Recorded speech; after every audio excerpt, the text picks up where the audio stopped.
Hi friends, ఎలా ఉన్నారు? అయోధ్యలో రాముని పునఃప్రతిష్టకు మరో 12 రోజులే గడువు ఉంది. ఈ నెల 22న భక్తుల ఆనందోత్సాహాల నడుమ ప్రధాని మోదీ విగ్రహ ప్రతిష్టలో పాల్గొంటున్నారు. పలు రాష్ట్రాల ముఖ్యమంత్రులతో పాటు సినీ ప్రముఖులు, వ్యాపారవేత్తలు, పారిశ్రామికవేత్తలు, క్రీడాకారులు కూడా ఈ మహత్తర ఘట్టంలో పాలుపంచుకుంటున్నారు.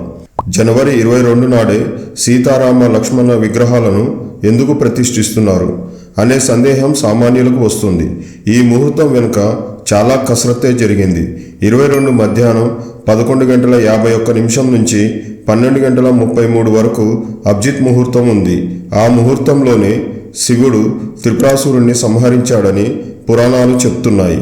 ఆ సమయం శుభకార్యాలకు మంచిది. పరిశ్రమలు, వ్యాపారాలు ప్రారంభించడానికి, ఉద్యోగంలో చేరడానికి, గృహప్రవేశాలకు ఎంతో మంచి గడియ అది. ఆ రోజు నక్షత్రం మృగశిర. జనవరి 22 తెల్లవారుజామున 3:21 నుంచి 23 తెల్లవారుజాము 4:58 వరకు మృగశిర నక్షత్రం ఉంది. మృగశిరకు కుజుడు అధిపతి. అంటే ఈ ముహూర్తానికి కుజబలం కూడా ఉన్నట్లే. ఇది కూడా మంచిదే. ఈ నక్షత్రం సోమదేవునికి సంబంధించినది. సోముడు అమృతతత్వానికి సూచిక. 22 నాడు అమృత సిద్ధయోగం, స్వరాబ్ద యోగం ఉన్నాయని రామజన్మభూమి ట్రస్ట్ కోశాధికారి మహంత్ గోవింద్ దేవ్గిరి చెప్పారు.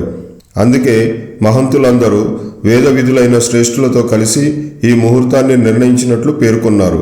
1947 ఆగస్టు 15 కార్గిల్ విజయోత్సవం, 1971లో పాకిస్తాన్పై విజయంలా ఇది కూడా ఒక గొప్ప రోజుగా భారత చరిత్రలో నిలిచిపోతుందని trust general secretary Champat Rai చెప్పారు.